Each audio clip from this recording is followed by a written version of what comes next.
자, 오늘 다루게 될 내용은 교통사고 피해자분이 이제 보험사하고 사고가 나서 치료가 끝나게 됐을 때 이제 합의란 절차를 거치게 되겠죠. 합의를 해야지 최종적으로 보상관계가 정리가 되는데, 물론 소송을 하기 위해서는 소송 판결까지 가서 이제 최종적으로 마무리되겠죠. 근데 합의 과정도 단순한 보험회사 약관 기준에서 합의를 하는 경우도 있고, 보험회사에서 특인이란 제도라는 것을 활용해서 소송이 예상이 될 수 있는 그런 사건인 경우에 있어서는 일정 금액을 소송 예상 금액을 기준해 가지고 회사 자체에서 승인율을 따져 가지고 소송 예상 금액이 예를 들어 가지고 판결 금액이 100이다. 그러면은 예를 들어 장애 사건 같은 경우는 소송하지 않는 대신에 한 80 정도를 주겠다. 또는 85 정도 주겠다. 사망 사건 같은 경우에는 소송 예상 판결 금액이 한 90 정도 주겠다. 이렇게 승인율로 해서 합의를 진행하는 경우도 있습니다. 똑같은 합의라도 합의의 방법, 접근 방식이 조금 차이가 있기 때문에 어떻게 이들에게 잘 하는 것도 중요합니다. 그래서 어떤 경우에는 보험회사에서는 소송을 원치 않기 때문에 합의를 바로 하지 않고 소송을 제기하고 나서 합의를 하는 경우들이 가끔 있습니다.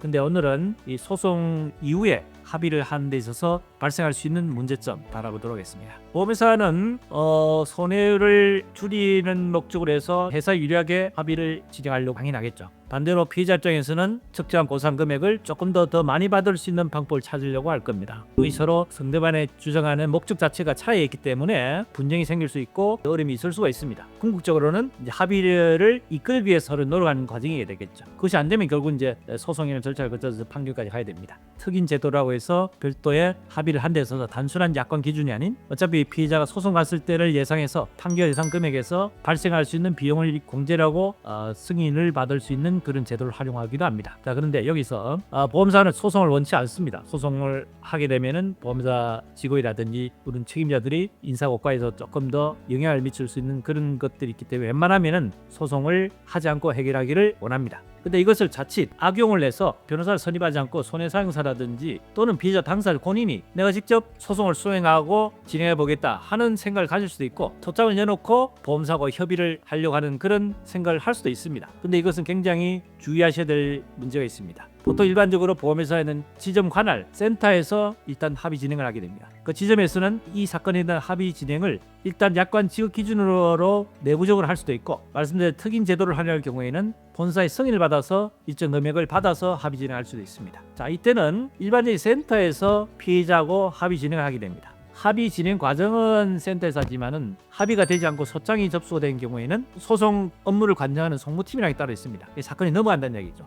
통상적으로는 소장을 들어가기 전까지는 송무팀에서 소송에 예상할 수 있는 판결 예상금이 이 정도 되니까 이 정도 금액에서 그냥 합의 진행하라고 이렇게 지시를 해줍니다. 그게 이제 특인 제도를 말씀드렸죠. 그런데 자칫 잘못 판단해서 소송을 하면은 소송을 하는 것을 원치 않기 때문에 소장을 엮고 나서 합의를 하는 것이 조금 더 유리할 수 있지 않겠냐는 생각을 할 수도 있겠습니다. 근데 조금 전에 말씀드렸죠. 정식적으로 소장이 접수되면은 사건이 송무팀에 이적이 된다 그랬죠. 과연 소송했을 때 예상되는 손해액 자체가 보험사에서 피해자와 합의하는 금액보다도 훨씬 더 많은 손실이 발생할 수 있겠다 하면은 소장이 접수된 뒤에 일정 금액에 대한 부분을 조금 더 상향 조정해서 합의안을 제시할 수도 있습니다. 그런 반면에 송무팀에서 봤을 때 이 사건은 소송을 진행하더라도 더 이상 보험사 입장에서는 크게 손해날 가능성이 별로 없다라고 판단하게 되면은 소장을 접수를 받더라도 그대로 소송 진행을 하는 경우도 있다는 얘기입니다. 피해자 입장에서는 소장을 열어놓고 뭔가 합의를 좀 더 많이 받기 위한 목적으로 해서 소장을 열었는데 보험사 입장에서 그대로 소송 진행을 해버리게 되면 소송을 원치 않던 소송 진행해야 됩니다. 자, 그래서